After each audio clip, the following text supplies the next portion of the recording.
Hello friends and dear students, स्वागत है आपका IC and KV competition channel में। हम आपके साथ रेगुलरली बने हुए हैं, कंटिन्यू हैं हम आपके साथ, आप भी हमारे साथ कंटिन्यू रहिए।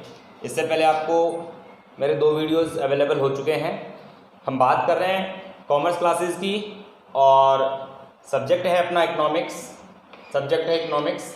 Class 12th subject economics. हम चैप्टर नंबर 1 डिस्कस कर रहे हैं। चैप्टर नंबर 1 का नाम है बेसिक इंट्रोडक्शन ऑफ इकोनॉमिक्स, और बेसिक इंट्रोडक्शन ऑफ इकोनॉमिक्स से रिलेटेड 2 वीडियो मैं आपको पहले प्रोवाइड करवा चुका हूं। चलिए आइए उसी टॉपिक को कंटिन्यू डिस्कस करते हुए, हमने लास्ट टॉपिक ड्रॉप किया था टाइप्स ऑफ इकोनॉमिक्स, और उसका एक सिंपल सा चार्ट मैंने आपको प्रेजेंट किया था। आज हम इसी चार्ट को कंटिन्यू करते हैं। तो आई थिंक मैंने बात की थी types of economics, 2 types of economics. अर्थशास्त्र के 2 प्रकार हैं। यहाँ पर आप इसको ब्रांच ऑफ इकोनॉमिक्स भी कह सकते हैं, अर्थशास्त्र की शाखाएं भी कह सकते हैं कि अर्थशास्त्र की शाखाएं कितनी हैं। तो अर्थशास्त्र की कितनी शाखाएं हैं? 2 शाखाएं हैं। तो फर्स्ट है माइक्रो इकोनॉमिक्स और सेकंड है मैक्रो इकोनॉमिक्स। ये टॉपिक आपको लास्ट वीडियो में डिस्कस कर चुका हूँ।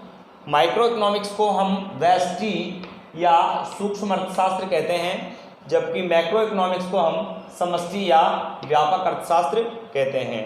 डियर स्टूडेंट्स, यहाँ से आपको 1 मार्क्स, 2 मार्क्स और 4 मार्क्स में से कहीं से भी आपको एक क्वेश्चन आप कवर कर सकते हैं।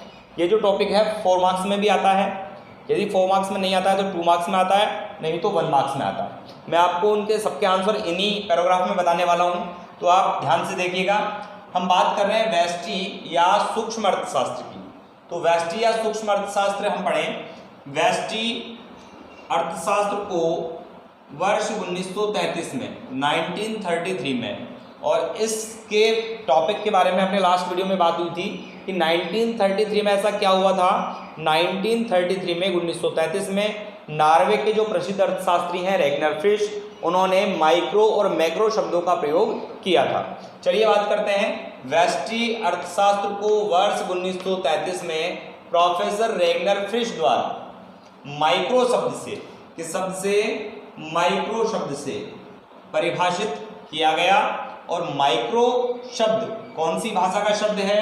ग्रीक भाषा का शब्द है। माइक्रो शब्द किस भाषा का है? ग्रीक भाषा का। ग्रीक भाषा के किससे लिया गया है? माइक्रोज से। इट मीन्स जो माइक्रो है, ये तो आपका इंग्लिश ट्रांसलेशन है। माइक्रो शब्द ग्रीक भाषा के माइक्रोज से लिया गया है, जिसका अर्थ क्या होता है? सूक्ष्म या छोटा होता है। तो माइक्रो का शाब्दिक अर्थ क्या है? सूक्ष्म या छोटा। व्यष्टि अर्थशास्त्र की वह शाखा है जिसमें व्यक्तिगत इकाई की आर्थिक क्रियाओं का अध्ययन किया जाता है। तो डियर स्टूडेंट्स, मैंने आपसे बात कही कि ये 1 मार्क्स 1 नंबर में भी प्रश्न पूछ लिया जाता है। तब हम इस पैराग्राफ की केवल इसी लाइन को कॉपी करेंगे। व्यष्टि अर्थशास्त्र, यहाँ से कॉपी करेंगे। व्यष्टि अर्थशास्त्र की वह शाखा है जिसमें व्यक्तिगत इकाई की आर्थिक क्रियाओं का अध्ययन किया जाता है। और यदि 1 मार्क्स के अकॉर्डिंग नहीं पूछता है, 4 मार्क्स के अकॉर्डिंग पूछता है, तो फिर हम कंप्लीटली पैराग्राफ रीड करेंगे। तो हम बात करें कि जो व्यक्तिगत इकाई की आर्थिक क्रियाएं हैं, एज लाइक, जैसे कि एक उपभोक्ता के व्यवहार का अध्ययन, जैसे कि एक उत्पादक विशेष का अध्ययन, अथवा एक फर्म द्वारा उत्पादन क्रिया का अध्ययन, या फिर विशिष्ट वस्तुओं तथा साधनों की कीमत का अध्ययन, ये सब व्यक्तिगत इकाई की आर्थिक क्रियाएं कहलाती है। इसके अलावा कई प्रकार की जो भी व्यक्तिगत इकाई की आर्थिक क्रियाओं का अध्ययन किया जाएगा, वो व्यष्टि अर्थशास्त्र के अंतर्गत देखा जाएगा। चलिए बात करते हैं सेकंड पार्ट की। मैंने आपको 2 टाइप्स ऑफ इकोनॉमिक्स बताया। फर्स्ट है माइक्रो इकोनॉमिक्स और सेकंड है मैक्रो इकोनॉमिक्स। मैक्रो इकोनॉमिक्स का मतलब है समष्टि या व्यापक अर्थशास्त्र। समष्टि अर्थशास्त्र, अंग्रेजी शब्द मैक्रो। मैक्रो कौन सा शब्द है? अंग्रेजी शब्द। किस भाषा से लिया गया है? ग्रीक भाषा के मैक्रोज से लिया गया है। और ये जो ग्रीक भाषा का मैक्रोज है, इसका अर्थ क्या है? व्यापक, विशाल या बड़ा। तो हमने कहा समष्टि अर्थशास्त्र अंग्रेजी शब्द मैक्रो ग्रीक भाषा के मैक्रोज से लिया गया है, जिसका अर्थ विशाल या व्यापक है। चलिए बात करते हैं समष्टि अर्थशास्त्र अर्थशास्त्र की वह शाखा है। यह प्रॉपरली डेफिनेशन है जो यदि आपसे सबसे कम 1 नंबर में पूछता है तो आपको यहां से कवर करना होता है। समष्टि अर्थशास्त्र अर्थशास्त्र की वह शाखा है जिसमें आर्थिक इकाइयों के समूहों का अर्थात सामूहिक आर्थिक इकाइयों का अध्ययन किया जाता है। और यदि 1 मार्क्स में नहीं पूछता है, 4 मार्क्स में कंप्लीट करता है, तो आपको ये पूरा पैराग्राफ रीड करना है। जैसे कि हम बात करें सामूहिक आर्थिक इकाइयाँ क्या है, तो जैसे कि कुल रोजगार, कुल उत्पादन, कुल आय, कुल विनियोग, कुल बचत, कुल उपभोग, कुल पूर्ति या फिर सामान्य कीमत स्तर का निर्धारण यदि हमें करना है तो ऐसे चरों का अध्ययन समष्टि अर्थशास्त्र के अंतर्गत किया जाता है। एक विशेष नोट हम यहाँ पर रीड कर लेते हैं। समष्टि अर्थशास्त्र में यह अध्ययन किया जाता है कि एक अर्थव्यवस्था किस प्रकार से अपने आय एवं रोजगार के स्तर को बढ़ाकर सामाजिक कल्याण को अधिकतम करती है। अभी यदि हम इस पीरियड की बात करें तो इकोनॉमिक्स की बहुत ज़्यादा आवश्यकता है कि उसको कैसे रीड किया जाए और उसके एडवेंचर्स जो लाभ हैं कैसे प्राप्त किए जाएं, क्योंकि अभी हमारी जो इकोनॉमी है लॉकडाउन की वजह से काफ़ी डाउन है और गिरती जा रही है। जैसा कि इकोनॉमिस्ट बता रहे हैं कि हम कई सदियों पीछे जा रहे हैं, हमारी अर्थव्यवस्था है, आर्थिक रूप से हमें नुकसान हो रहा है। तो अर्थशास्त्र इसी चीज़ का अध्ययन करता है कि हम अपने आय, इनकम और एम्प्लॉयमेंट, रोजगार के स्तर को बढ़ाकर सामाजिक कल्याण, सोशल वेलफेयर को कैसे अधिकतम कर सकते हैं। आपको अचीव करना है मैक्सिमम सोशल वेलफेयर, तो उसके लिए आपको अपनी इनकम और अपने एम्प्लॉयमेंट को क्या करना है, रोजगार स्तर को बढ़ाना है। तो हम समष्टि अर्थशास्त्र में इन विभिन्न चरों का अध्ययन कर समष्टि अर्थशास्त्र के अध्ययन से क्या करना चाहते हैं, आय और रोजगार के स्तर को बढ़ाकर सामाजिक कल्याण को अधिकतम करना चाहते हैं। सारा टॉपिक आपके सामने प्रेजेंटेड डियर स्टूडेंट्स, आप एक बार रीड करेंगे, मेरे साथ फिर से बात करेंगे। व्यष्टि अर्थशास्त्र, इसको वर्ष 1933 में प्रोफेसर रैगनर फिश द्वारा माइक्रो शब्द से परिभाषित किया गया। माइक्रो शब्द ग्रीक भाषा के माइक्रो से लिया गया है जिसका अर्थ है सूक्ष्म या छोटा। व्यष्टि अर्थशास्त्र अर्थशास्त्र की वह शाखा है जिसमें व्यक्तिगत इकाई की आर्थिक क्रियाओं का अध्ययन किया जाता है, जैसे कि एक उपभोक्ता का व्यवहार है, एक उत्पादक अथवा फर्म द्वारा उत्पादन क्रिया है, विशिष्ट वस्तुओं तथा साधनों की कीमत का अध्ययन आदि। इसी प्रकार समष्टि या व्यापक अर्थशास्त्र की बात करें तो समष्टि अर्थशास्त्र जिसका अंग्रेजी शब्द है मैक्रो, जो कि ग्रीक भाषा के मैक्रोज से लिया गया है जिसका अर्थ है विशाल या व्यापक। समष्टि अर्थशास्त्र अर्थशास्त्र की वह शाखा है जिसमें आर्थिक इकाइयों के समूहों का अर्थात सामूहिक आर्थिक इकाइयों का अध्ययन किया जाता है। समष्टि अर्थशास्त्र में ऐसे विशाल चरों का अध्ययन किया जाता है जो संपूर्ण अर्थव्यवस्था को प्रदर्शित कर सकते हैं, जैसे कि कुल रोजगार, कुल उत्पादन, कुल आय, कुल विनियोग, कुल बचत, कुल उपभोग, कुल पूर्ति, सामान्य कीमत स्तर इत्यादि। फिर से एक बार बात कर रहे हैं कि समष्टि अर्थशास्त्र का अध्ययन क्यों किया जाता है और ये अपने आय एवं रोजगार के स्तर को बढ़ाकर सामाजिक कल्याण को अधिकतम करने के लिए किया जाता है। चलिए एक इसके बाद कंप्लीट है। आई थिंक आपको बहुत अच्छे तरीके से समझ में आया होगा। फिर भी यदि आपके कुछ डाउट्स हैं तो आप हमें हमारे इनबॉक्स में क्वेरीज के रूप में पूछ सकते हैं, कमेंट कर सकते हैं या हमारे जो पर्सनल कॉन्टैक्ट नंबर है यहाँ पर हमसे बात कर सकते हैं। चलिए इसके बाद में हम एक 4 मार्क्स का टॉपिक और कवर करते हैं, वो है difference between micro and macro economics, व्यष्टि एवं समष्टि अर्थशास्त्र में अंतर। क्या डिस्कस कर रहे हैं, व्यष्टि और समष्टि अर्थशास्त्र में अंतर। मैक्सिमम टाइम अधिकांशतः ये बार बार ईयरली एग्जाम में या हाफ ईयरली एग्जाम में 4 मार्क्स में क्वेश्चन पूछ लिया जाता है कि व्यष्टि एवं समष्टि अर्थशास्त्र में अंतर स्पष्ट कीजिए। Difference between micro and macro economics.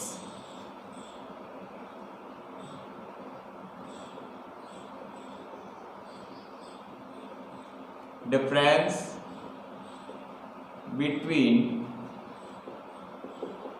Micro and macro economics. हम कहें व्यष्टि व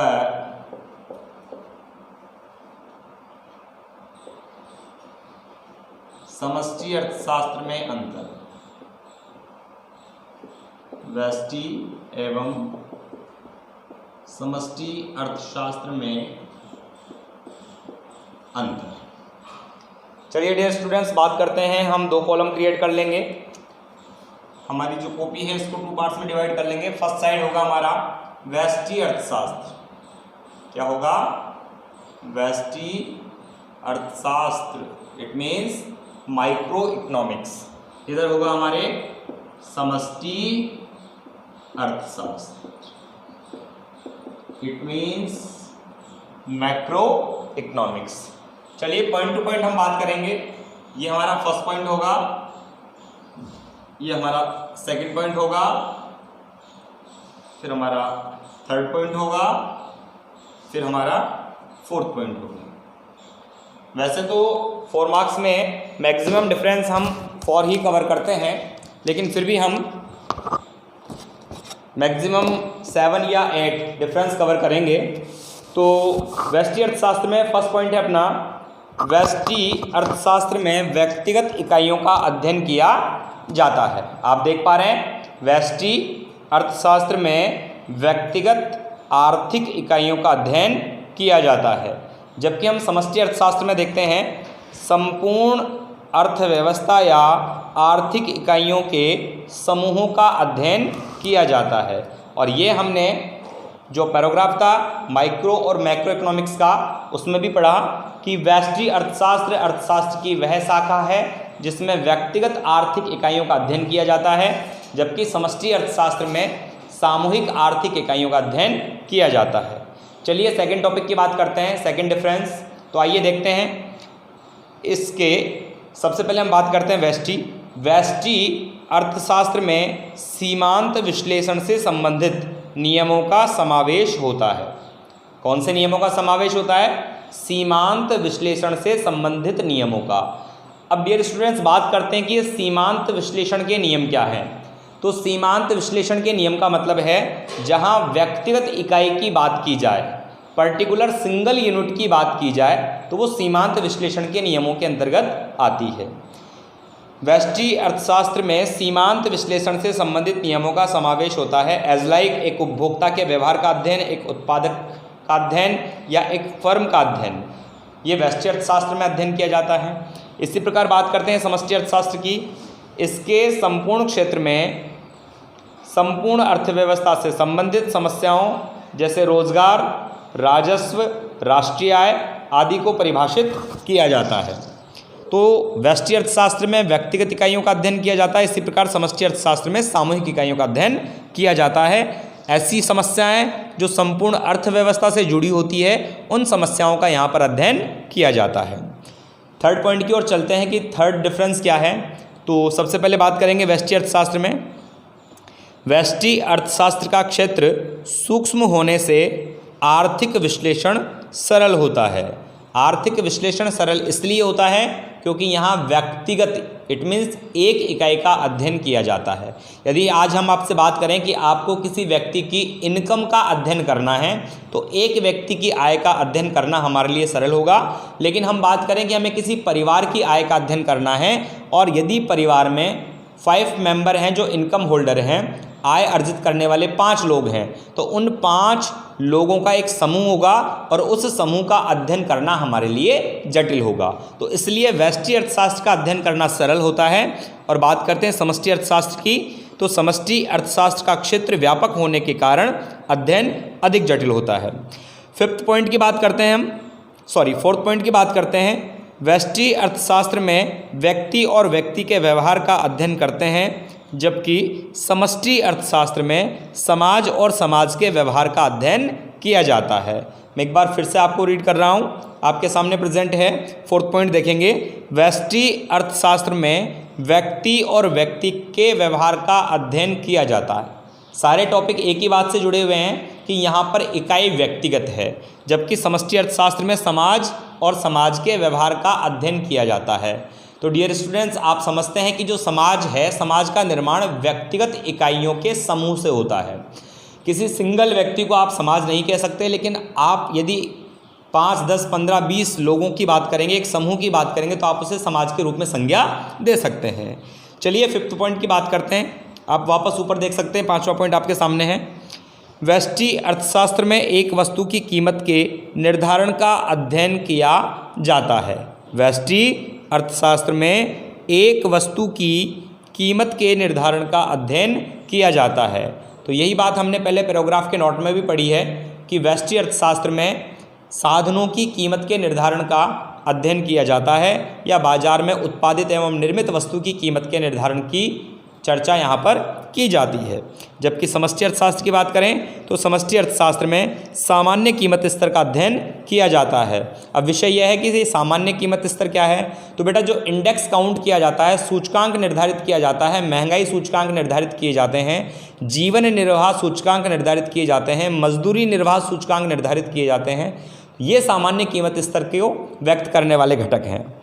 चलिए नेक्स्ट पॉइंट है, 6 पॉइंट है, अर्थशास्त्र की इस शाखा में व्यक्तिगत उपभोग, व्यक्तिगत कीमतों एवं उत्पादन के बारे में अध्ययन किया जाता है। विशिष्ट रूप से आप देखेंगे तो यहाँ व्यक्तिगत शब्द आपको व्यष्टि अर्थशास्त्र में मिलेगा। इसका मतलब यही है कि यहाँ पर व्यक्तिगत अर्थात पर्टिकुलर सिंगल यूनिट का अध्ययन किया जाता है।